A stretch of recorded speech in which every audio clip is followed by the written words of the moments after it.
ನಾನು 2013ರಲ್ಲಿ ಒಂದು ಮಹಿಳೆಯಾಗಿ ಇದೇ ಪರಿವಾರವನ್ನು ನಾನು ವಿರೋಧ ಮಾಡಿ ಮಾಧ್ಯಮದಲ್ಲಿ ಕೂತು ನಾನು ಎದ್ದು ಬಂದವಳು.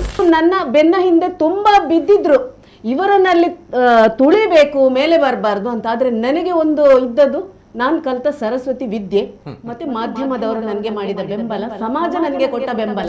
ನಾನು ಕಂಡ ಮೊದಲ ಪರಿವಾರ ಸಹ ಸಂಘ ಪರಿವಾರ ಸಹ ಈಗಕ್ಕೆ ಸಹ ತುಂಬಾ ವ್ಯತ್ಯಾಸ ನಾನು ಕಾಣ್ತಾ ಇದ್ದೇನೆ.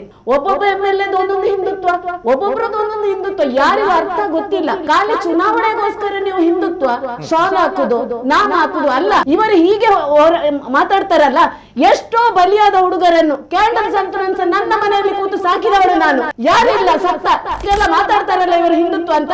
ಎಲ್ಲಿದ್ರು ಇವರು? ಕೆಲವರು ಕೇಳ್ತಾರಲ್ಲ, ಸಾಮಾಜಿಕ ಕಾರ್ಯಕರ್ತೆಗೆ ಇದೆಲ್ಲ ಯಾಕೆ ಅವಶ್ಯಕತೆ, ಸಮಾಜ ಸೇವಕಿ ಇರಗದಾಯಿಗೆ ಒಂದು ಪೂರ ಅಂತ. ಇದೇ ಸಂಘ ಪರಿವಾರದ ಒಬ್ಬ ಪ್ರಮುಖ ನನ್ನನ್ನು ತುಳಿಲಿಕ್ಕೆ ನೋಡಿದ್ರು. ನಾನು ನಿಜ ಧರ್ಮದಲ್ಲಿದ್ದೆ, ಹಿಂದುತ್ವದಲ್ಲಿ ಇದ್ದ ಕಾರಣ ಈಗ ನನಗೆ ಸಮಾಜದಲ್ಲಿ ಗೌರವ ಉಂಟು. ಇವರಾಗೆ ನಾನು ಹಣ ಕೊಟ್ಟು ಸಂಬಳ ಕೊಟ್ಟು ರಾಜಕೀಯದಲ್ಲಿ ದುಡಿದಿಲ್ಲ. ನಮ್ಮ ಮೇಲೆ ಚಾಲೆಂಜ್ ಆಗ್ತಿರಲ್ಲ ನೀವು. ಇವರ ಅಪಪ್ರಚಾರ ಬೇಕಾದಷ್ಟು ಮಾಡ್ತಾರೆ, ಪುತ್ತಿವರಿಗೆ ಹೇಳಿಲ್ಲ ಕಳ್ಳ ಅಂತ. ಕದ್ರಿ ದೇವಸ್ಥಾನದಲ್ಲಿ ಹುಂಡಿ ಹಣ ಕದಿಯುವಾಗ ಯಾವನೇ ಒಬ್ಬ ಪಕ್ಷದವಾಗ್ಲಿ ಸಂಘಟನೆವಾಗ್ಲಿ ಮಾತೆತ್ತಲಿಲ್ಲ. ಎಜೆ ಶೆಟ್ಟಿ ಅವರಿಗೆ ನೋವಾಗ್ತದೆ, ನಮ್ಮ ಪಕ್ಷಕ್ಕೆ ನೋವಾಗ್ತದೆ ಅಂತ ಮಾತಾಡಿದವಳು ದೇವಸ್ಥಾನದಲ್ಲಿ ಹೋಗಿ ನಾನು. ಮೊದಲಿನ ಸಂಘಕ್ಕೆ ನಾನು ಗೌರವ ಕೊಡ್ತೇನೆ, ಮೊದಲಿನ ಬಿಜೆಪಿ ಪಕ್ಷಕ್ಕೆ ಗೌರವ ಕೊಡ್ತೇನೆ. ಈಗಿದಕ್ಕೆ ನಾನು ಗೌರವ ಕೊಡುವುದಿಲ್ಲ. ಖಾಲಿ ನೀವು ರಾಜಕೀಯಕ್ಕೋಸ್ಕರ ಹಿಂದುತ್ವವನ್ನು ಬಳಕೆ ಮಾಡಬೇಡಿ, ಇದು ನಾವು ನೋವಲ್ಲಿ ಹೇಳುದು. ಮೊದಲು ಈ ವೇದಿಕೆಯಲ್ಲಿ ನಾನು ನನ್ನ ಬಗ್ಗೆ ಹೇಳ್ಬೇಕಾಗ್ತದೆ ನಿತಿನ್, ಯಾಕೆಂದ್ರೆ ಸೋಷಿಯಲ್ ವರ್ಕರ್ ಅಂತ ಈಗ ಎಲ್ಲರೂ ನನ್ನನ್ನು ಗುರುತಿಸುದು, ಸಮಾಜ ಸೇವಕಿ ಅಂತ. ನಾನು ಯಾವುದೇ ಒಂದು ವಿಚಾರವನ್ನು ಎತ್ತುವಾಗ ಸೋಷಿಯಲ್ ಮೀಡಿಯಾ ಆಗ್ಲಿ ಮಾಧ್ಯಮ ಆಗ್ಲಿ ಜನರು ಕೆಲವು ಪ್ರಶ್ನೆ ಕೇಳ್ತಾರೆ, ಸಾಮಾಜಿಕ ಕಾರ್ಯಕರ್ತೆ ಆದ್ರೆ ನಿಮ್ಗೆ ಇದೆಲ್ಲ ಯಾಕೆ ಅಂತ. ಆದ್ರೂ ನನ್ನ ಮೂಲ ಇವರಿಗೆ ಗೊತ್ತಿಲ್ಲ. ಈ ವೇದಿಕೆಯಲ್ಲಿ ನಾನು ಮೂಲ ಹೇಳ್ಬೇಕಾಗ್ತದೆ. ಈಗ ಪುತ್ತಿಲರವರು ಇವರೀಗ ಚುನಾವಣೆಗೆ ನಿಂತರು, ಒಂದು ಬದಲಾವಣೆ ಬರ್ತಾ ಉಂಟು, ಒಂದು ವ್ಯಕ್ತಿಯಲ್ಲಿ ಬೇಕು. ನಾನು 2013ರಲ್ಲಿ ಒಂದು ಮಹಿಳೆಯಾಗಿ ಇದೇ ಪರಿವಾರವನ್ನು ನಾನು ವಿರೋಧ ಮಾಡಿ ಮಾಧ್ಯಮದಲ್ಲಿ ಕೂತು ನಾನು ಎದ್ದು ಬಂದವಳು. ಆದ ನಂತರ ನಾನು ಸಮಾಜ ಸೇವಕಿಯಾಗಿ ಇಳ್ದೆ. ಆದ್ರೂ ನನ್ನ ಬೆನ್ನ ಹಿಂದೆ ತುಂಬಾ ಬಿದ್ದಿದ್ರು, ಇವರನ್ನಲ್ಲಿ ತುಳಿಬೇಕು, ಮೇಲೆ ಬರಬಾರ್ದು ಅಂತ. ಆದ್ರೆ ನನಗೆ ಒಂದು ಇದ್ದದ್ದು, ನಾನು ಕಲಿತ ಸರಸ್ವತಿ ವಿದ್ಯೆ ಮತ್ತೆ ಮಾಧ್ಯಮದವರು ನನಗೆ ಮಾಡಿದ ಬೆಂಬಲ, ಸಮಾಜ ನನಗೆ ಕೊಟ್ಟ ಬೆಂಬಲ. ತುಂಬಾ ತುಳಿಲಿಕ್ಕೆ ನೋಡಿದ್ರು. ಈ ವೇದಿಕೆಯಲ್ಲಿ ನಾನು ಹೇಳ್ತೇನೆ, ಇವತ್ತು ನಾನು 2-3 ಕಾರ್ಯಕ್ರಮಕ್ಕೆ ನಿತಿನ್ ರವರು ಕರೆಯೋಗ ಬರ್ಲಿಲ್ಲ, ನನಗೆ ಯಾವುದು ಬೇಡ ರಾಜಕೀಯ ಅಂತ. ಆದ್ರೆ ಇವತ್ತು ನನಗೆ ಬೇಕಾಗಿದೆ. ಪ್ರತಿಯೊಬ್ರು ನಾವು ಮಾತಾಡುವಾಗ ನಿಮಗೆ ಯಾಕೆ ಕೇಳುವಾಗ, ನಾನು ತಳಮಟ್ಟದಲ್ಲಿ, ನಾನು ಇವತ್ತು ರಾಜಕೀಯದಲ್ಲಿ ಒಂದು ರಾಷ್ಟ್ರೀಯ ಪಕ್ಷದಲ್ಲಿ ಬಿಜೆಪಿಯಲ್ಲಿ ನಾನು ಒಂದು ಕಾನ್ಸ್ಟಿಟ್ಯೂನ್ಸ್ ಅಲ್ಲಿ ಮಹಿಳಾ ಮೋರ್ಚಾ ಅಧ್ಯಕ್ಷೆಯಾಗಿ ಕಾರ್ಯದರ್ಶಿಯಾಗಿ ದುಡಿದವಳು. ಹಾಗೂ ನಾನು ಇವತ್ತು ಪ್ರಸನ್ನ ರವಿ ಅಂತ ಈ ವೇದಿಕೆಯಲ್ಲಿ ಕುತ್ಕೊಳ್ಬೇಕಾದ್ರೆ ನನ್ನ ಗಂಡ ಸಂಘದ ಶಿಕ್ಷಕ ಆಗಿದ್ದವರು ಬೊಕ್ಕಪಟ್ಟಣದಲ್ಲಿ ವಿಕ್ರಮ್ ಶಾಖೆಯಲ್ಲಿ. ಹಾಗೆ ನನ್ನನ್ನು ತಂದವರಿಲ್ಲಿ ಪರಿಚಯ ಮಾಡಿ ನಾನು ಆ ನಂತರ ಭಾಜಪದಲ್ಲಿ ಕೆಲಸ ಮಾಡಿದೆ. ನಾನು ಎಲ್ಲ ಹಿರಿಯ ಕಾರ್ಯಕರ್ತರನ್ನು ನೋಡಿದವಳು, ಎಲ್ಲರಿಂದ ಅನುಭವಿಸಿ ನಾನು ಇಲ್ಲಿ ಈಗ ಸಮಾಜ ಸೇವಕಿ ಆದದ್ದು. ನಾನು ಈಗ ಎಣಿಸುದು, ಏನೋ ಒಂದು ಬದಲಾವಣೆ ಬರ್ಬೇಕಿತ್ತು. ಪುತ್ತಿಲರವರು ಅಲ್ಲಿ ಒಂದು ಖಾಲಿ ಒಂದು ನಿಮಿತ್ತ. ಯಾಕೆಂದ್ರೆ ಜನಗಳಿಗೆ ನೋಡಿ ನೋಡಿ ನೋಡಿ ಸಾಕಾಗಿ ಹೋಯ್ತು. ಹಿಂದುತ್ವ ಎಲ್ಲರೂ ನಾವು ಕಂಡವರು. ನಾನು ಸಹ ಘಂಟಾಘೋಷವಾಗಿ ಸಮಾಜೋತ್ಸವ ಮೊದಲು ಒಂದು ಮಹಿಳೆಯಾಗಿ ಒಬ್ಬೆ ಹೊಡಿತಾ ಇದ್ದವಳು. ಅಷ್ಟು ನೋವಾಗ್ತಾ ಉಂಟು. ಆದ್ರೆ ನಾನು ನೇರವಾಗಿ ವೇದಿಕೆಯಲ್ಲಿ ಹೇಳ್ತಿದ್ದೇನೆ, ನಾನು ಕಂಡ ಮೊದಲ ಪರಿವಾರ ಸಹ ಸಂಘ ಪರಿವಾರ ಸಹ ಈಗಕ್ಕೆ ಸಹ ತುಂಬಾ ವ್ಯತ್ಯಾಸ ನಾನು ಕಾಣ್ತಾ ಇದ್ದೇನೆ. ನಾವು ಯಾವ ಧ್ವಜವನ್ನು ನಾವು ಭಯಭಕ್ತಿಯಿಂದ ನಾವು ಇದು ಮಾಡ್ತಿದ್ದೇವ, ಈಗ ವ್ಯಕ್ತಿಗತವಾಗಿ ಹೋಗ್ತಾ ಉಂಟು. ನಾನು ಇದನ್ನ ನೇರ ಹೇಳ್ತೇನೆ. ಹೇಳುವಾಗ ಹೇಳ್ತಾರೆ ಇವರು ಸಂಘಕ್ಕೆ ಮಾತಾಡುದು, ಸಂಘಕ್ಕೆ ಎಲ್ಲಿಯೂ ಮಾತಾಡುದಲ್ಲ. ಸಂಘದಲ್ಲಿ ಸಹ ಜವಾಬ್ದಾರಿ ಉಂಟು, ಪಕ್ಷದಲ್ಲಿ ಸಹ ಹಾಗೆ. ನಾವು ನೋವಲ್ಲಿ ಇಳಿದು ಬರ್ಬೇಕಾದ್ರೆ ಪಕ್ಷ ನಿಷ್ಠೆ ಅಲ್ಲಿ ಇಲ್ಲ. ಯಾವನಾ ಬಂದವನು ಪಕ್ಷವನ್ನು ನಿರ್ವಹಣೆ ಮಾಡುದು ಅಂತ ಹೇಳುವಾಗ ನಮಗೂ ಬೇಸರ ಆಗ್ತದೆ. ತಾಯಿಯಂದಿರು ಅಂತ ಹೇಳ್ತಾರೆ, ಮಾತೆಯರು ಹೇಳ್ತಾರೆ, ಯಾವುದೋ ಒಬ್ಬ ಪಕ್ಷದಲ್ಲಿ ಕರ್ಕೊಂಡು ಬನ್ನಿ ನೀವು ಪಕ್ಷಕ್ಕೆ, ನಮ್ಗೇನು ಬೇಸರ ಇಲ್ಲ. ಆದ್ರೆ ಎಲ್ಲವನ್ನು ನೀವು ಅವರಿಗೆ ಬಿಟ್ಟು ಕೊಡುದು. ಇದರಲ್ಲಿ ಮೂಲ ಸಿದ್ಧಾಂತದಲ್ಲಿ ಇದ್ದವರು ಸ್ವಲ್ಪ ನೋವಾಗಿ ಹೋಗುವಾಗ ನೀವು ಯಾವುದೇ ಪ್ರಶ್ನೆ ಎತ್ತುದಿಲ್ಲ. ಯಾಕೆ ಹೀಗೆ ನೀವು ಹೋಗ್ತಾ ಇದ್ದೀರಿ? ನಾವು ಪರಿವಾರ ಅಂತ ಹೇಳಿದ್ರೆ ನಮ್ಗೆ ಕಲಿಸಿಕೊಟ್ಟದ್ದು ನಿತಿನ್, ಮೇಲೆ ಸಂಘ ಪರಿವಾರ, ಅದ್ರ ಅಡಿಯಲ್ಲಿ ಬಿಜೆಪಿ ಆಗ್ಲಿ, ಜಾಗರಣ ವೇದಿಕೆ ಆಗ್ಲಿ, ವಿಶ್ವ ಹಿಂದೂ ಪರಿಷತ್ ಆಗ್ಲಿ, ಎಲ್ಲಾದ್ರ ಅಂಡರ್ ಅಲ್ಲಿ ಬರ್ತದೆ. ಏನಾದ್ರೂ ತೊಂದರೆ ಆಗುವಾಗ ಮೊದಲು ಪರಿವಾರದಲ್ಲಿ ಕೂತು ಅದನ್ನು ಸರಿ ಮಾಡ್ತಾ ಇದ್ರು, ಪ್ರಶ್ನೆ ಇರ್ತಾ ಇದ್ರು ಏನು ಅಂತ. ಈಗ ಕೇಳುವವರಿಲ್ಲ, ಎಲ್ಲರೂ ಸೈಡ್ ಲೈನ್. ನೀವು ಯಾವನೋ ಒಬ್ಬ ಈ ಪಕ್ಷದಲ್ಲಿ ಇದ್ದವನು ಹೊರಗೋದ್ರೆ ಆನಂತರ ತಂದು ರಿಸೀವ್ ಮಾಡಿ ವೆಲ್ಕಮ್ ಮಾಡಿ ಕೂತ್ಕೊಳಿಸ್ತಿದ್ದೀರಿ.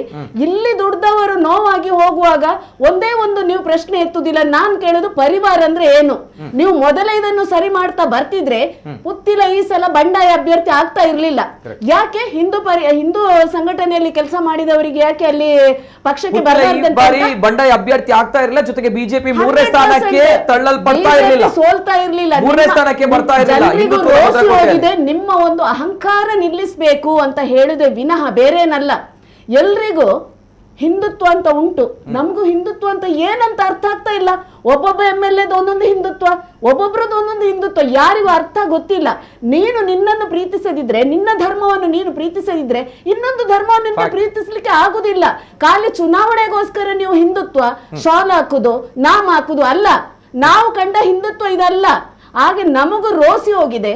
ಯಾರಾದ್ರೂ ಒಬ್ರು ಮುಂದೆ ಬಂದು ಈ ಹಿಂದುತ್ವ, ನಮ್ಮ ಸಮಾಜ ಬದಲಾವಣೆ ಮಾಡುದು, ಈ ಪಕ್ಷ ಎಲ್ಲ ಬದಲಾವಣೆ ಮಾಡುದಿದ್ರೆ ಭಾರಿ ಖುಷಿ, ಎಲ್ಲರೂ ನಾವು ಒಪ್ಪಿಕೊಡ್ತೇವೆ. ಯಾರಿಗೂ ಅಧಿಕಾರದ ಆಸೆಯಲ್ಲಿ ಅಲ್ಲ, ತುಂಬಾ ಜನ ಹೋರಾಟ ಮಾಡಿದವರು. ನಾನು ಈ ವೇದಿಕೆಯಲ್ಲಿ ಹೇಳ್ತಾ ಇದ್ದೇನೆ ನಿತಿನ್, ಇವರು ಹೀಗೆ ಮಾತಾಡ್ತಾರಲ್ಲ, ಎಷ್ಟೋ ಬಲಿಯಾದ ಹುಡುಗರನ್ನು ಕ್ಯಾಂಡಲ್ ಸಂತುನನ್ಸ ನನ್ನ ಮನೆಯಲ್ಲಿ ಕೂತು ಸಾಕಿದವಳು ನಾನು, ನನ್ನ ಮನೆಯಲ್ಲಿ ಕೂತು ಸಾಕಿದವಳು. ಈಗೆಲ್ಲ ಮಾತಾಡ್ತಾರಲ್ಲ ಇವರು ಹಿಂದುತ್ವ ಅಂತ, ಎಲ್ಲಿದ್ರು ಇವರು? ನಾನೊಂದು ತಾಯಿಯಾಗಿ ಹೇಳ್ತಾ ಇದ್ದೇನೆ. ಆಗ ಸತ್ಯಜಿತ್ ಸುರತ್ಕಲ್ ಅವರ ತಂಗಿಯಂದಿರೆ ಮದುವೆ ಮಾಡಿದ್ರು. ನಾನು ವಿಶ್ವ ಹಿಂದೂ ಪರಿಷತ್ ಆಫೀಸಿಂದ ಕರಂಗಲ್ಪಾಡಿಯಿಂದ ಅವನನ್ನು ದೂಡಿದಾಗ ಉರುವದಲ್ಲಿ ಒಂದು ಕೋಣೆಯಲ್ಲಿ ನಾನು ಅವನನ್ನು ಇರಿಸಿ ಲ್ಯಾಂಡಿಂಗ್ಸ್ ಅಲ್ಲಿ ನಾನು ಬಾಗಿಲಾಕಿ ಅವನನ್ನು ಒಳಗಿಟ್ಟು ಹೋಗ್ತಾ ಇದ್ದೆ. ಯಾರಿಲ್ಲ, ಸತ್ತ ಯಾರಿರ್ಲಿಲ್ಲ ಆಗ. ಈಗ ಎಲ್ಲರೂ ಹಿಂದುತ್ವ ಪರಿವಾರ, ಎಷ್ಟು ಹುಡುಗರನ್ನು ನನ್ನ ಮನೆಯಲ್ಲಿ ನಾನು ನೋಡಿದೆ. ಇವತ್ತು ವೇದಿಕೆಯಲ್ಲಿ ನಾನು ಹೇಳಲಿಕ್ಕೆ ಇಷ್ಟಪಡ್ತಾ ಇದ್ದೇನೆ. ಕೆಲವರು ಕೇಳ್ತಾರಲ್ಲ ಸಾಮಾಜಿಕ ಕಾರ್ಯಕರ್ತೆಗೆ ಇದೆಲ್ಲ ಯಾಕೆ ಅವಶ್ಯಕತೆ? ನಾನು ಸಾಮಾಜಿಕ ಕಾರ್ಯಕರ್ತೆ ಆಗ್ಲಿಕ್ಕೆ ಇದಕ್ಕೆ ನಾನು ಬಂದದ್ದು. ಇದೇ ಸಂಘ ಪರಿವಾರದ ಒಬ್ಬ ಪ್ರಮುಖ ನನ್ನನ್ನು ತುಳಿಲಿಕ್ಕೆ ನೋಡಿದ್ರು. ಹೆಸರೀಗ ಬಹಿರಂಗ ಪಡಿಸ್ತೇನೆ ಅವರದ್ದು. ತುಳಿಲಿಕ್ಕೆ ನೋಡಿದ್ರು. ಬಜರಂಗ ದಳದವರು ಕಾವೂರಲ್ಲಿ ನನ್ನನ್ನು ಮಾತಿಗೆ ಕರೆಯುವಾಗ ಅವರನ್ನು ಕರಿಬೇಡಿ, ಹಿಂದೂ ಯುವ ಸೇನೆಯವರು ಕರೆಯುವಾಗ ಅವರನ್ನು ಕರಿಬೇಡಿ, ಸಂಘದವರು ಅವರನ್ನು ಕರಿಬೇಡಿ, ಅವರು ಮೇಲೆ ಇದ್ದಾರೆ. ನಾನು ತಳಮಟ್ಟದ ಸಾಮಾನ್ಯ ಒಂದು ಮಹಿಳೆ, ನಮ್ಮ ಮೇಲೆ ಚಾಲೆಂಜ್ ಆಗ್ತಿರಲ್ಲ ನೀವು. ನಾನೆಲ್ಲಿ ಹಾಳಾಗ್ಲಿಲ್ಲ ನಿತಿನ್, ನಾನು ನಿಜ ಧರ್ಮದಲ್ಲಿದ್ದೆ, ಹಿಂದುತ್ವದಲ್ಲಿ ಇದ್ದ ಕಾರಣ ಈಗ ನನಗೆ ಸಮಾಜದಲ್ಲಿ ಗೌರವ ಉಂಟು, ನನಗೆ ಮಾತಾಡ್ಲಿಕ್ಕೆ ನೈತಿಕತೆ ಉಂಟು. ಇವರಾಗಿ ನಾನು ಹಣ ಕೊಟ್ಟು ಸಂಬಳ ಕೊಟ್ಟು ರಾಜಕೀಯದಲ್ಲಿ ದುಡಿದಿಲ್ಲ.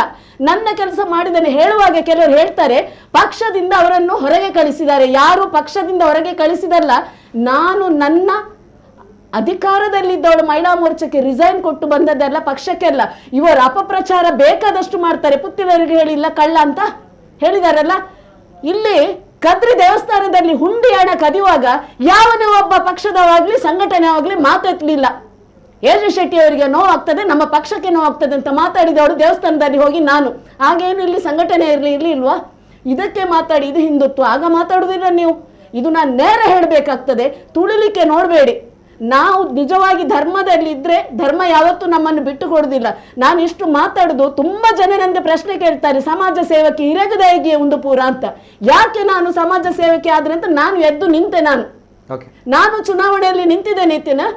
ಎಲ್ಲ ನನಗೆ ಬಹಿರಂಗವಾಗಿ ಇವರು ನಿಮ್ಮನ್ನು ಸೋಲಿಸ್ಲಿಕ್ಕೆ ಕಷ್ಟ ಆಗ್ತಿತ್ತು. ನಮ್ಗೆ ಕೊನೆಯ ಅಸ್ತ್ರ ನಾವು ಸಾಹಿತ್ಯ ತೋರಿಸಿದ್ರು, ಮೋದಿಯ ಮುಖ ಅಂತ ತೋರಿಸಿ ನೆಕ್ಸ್ಟ್ ಮೋದಿದು ಕವರ್ ಹಾಕಿ ಬನ್ನಿ. ನನಗೇನಿಲ್ಲ, ಸೋತ್ರು ಎದ್ದು ನಿಂತಿದ್ದೇನೆ, ನಾನು ಗೆದ್ದವಳೆ. ಈ ರೀತಿ ಮಾಡಬೇಡಿ. ಈಗ ಒಂದು ಪುತ್ತಿಲರಲ್ಲಿ ಒಂದು ನಿರ್ಮಾಣ ಆಗಿದ್ದಾರೆ. ನಾನು ಹೇಳುದು ಅವರು ಮಾಡಿದ ಕೂಡಲೇ ಸಂಘಕ್ಕೆ ಹೋರಾಟ ಅಂತ ಹೇಳುದಲ್ಲ, ಅದು ದೊಡ್ಡದೊಂದು ಸಮುದ್ರದ ಹಾಗೆ. ಆದ್ರೆ ಸಂಘ ಅಂದ್ರೆ ಏನಂತ ಗೊತ್ತಿರ್ಬೇಕು, ಹಿಂದುತ್ವ ಅಂತ ಏನಂತ ಗೊತ್ತಿರ್ಬೇಕು. ಖಾಲಿ ನೀವು ರಾಜಕೀಯಕ್ಕೋಸ್ಕರ ಹಿಂದುತ್ವವನ್ನು ಬಳಕೆ ಮಾಡಬೇಡಿ. ಇದು ನಾವು ನೋವಲ್ಲಿ ಹೇಳುದು. ನಾವು ಅದರಲ್ಲಿ ಕಷ್ಟಪಟ್ಟು ಬಂದ ಕಾರಣ ನಮಗೂ ಎಲ್ಲ ಅರ್ಥ ಆಗ್ತದೆ. ಬಿಜೆಪಿ ಅಂದ್ರೆ ಏನು, ಹಿಂದುತ್ವ ಏನು. ಮೊದಲಿನಕ್ಕೆ ಹಿಂದುತ್ವ, ಮೊದಲಿನ ಸಂಘಕ್ಕೆ ನಾನು ಗೌರವ ಕೊಡ್ತೇನೆ, ಮೊದಲಿನ ಬಿಜೆಪಿ ಪಕ್ಷಕ್ಕೆ ಗೌರವ ಕೊಡ್ತೇನೆ. ಈಗಿದಕ್ಕೆ ನಾನು ಗೌರವ ಕೊಡುವುದಿಲ್ಲ. ನಾನು ನೇರ ಹೇಳುದು ಈ ವೇದಿಕೆಯಲ್ಲಿ. ಅಜಗಜಾಂತರ ವ್ಯತ್ಯಾಸ ಉಂಟು. ನಾನು ಕಂಡ ವಾಜಪೇಯಿ, ನಾನು ಕಂಡ ಸಂಘದ್ದು ಡಾಕ್ಟರ್ ಆಗ್ಲಿ, ಯಾವುದು ಮೂಡದಲ್ಲಿ ಅಧ್ಯಕ್ಷ ಮಾಧವ ಭಂಡಾರಿ ಆಗ್ಲಿ, ಕೋಡಿಕಲ್ನ ಮಧುಕರ್ ಶೆಟ್ಟಿ ಆಗ್ಲಿ, ಇವರು ನನಗೆ ಸಂಘದ ಆದರ್ಶ ಅಂತ ನಾನು 2013ರಲ್ಲಿ ಹೇಳಿದ್ದು ಬಂದವಳು. ಇವರು ನನಗೆ ಆದರ್ಶ. 5 ರೂಪಾಯಿ ತಗೊಳ್ಳದೆ ಖರ್ಚು ಮಾಡದೆ ಅವರು ನನಗೆ ಆದರ್ಶ ಅಂತ ಹೇಳಿದಾನೆ. ಆದ್ರೆ ಎಲ್ಲರೂ ತುಳಿಲಿಕ್ಕೆ ನೋಡಿದ್ರು. ಧರ್ಮ ಯಾವತ್ತೂ ನಮ್ಮನ್ನು ತುಳಿಲಿಲ್ಲ. ಸತ್ಯವಾಗಿ ಹೇಳುದು, ಎಲ್ಲಿ ಧರ್ಮ ಇರ್ತದ ಅಲ್ಲಿ ನಾವು ಯಾವತ್ತೂ ಮುಂದೆ ಬರ್ತೇವೆ.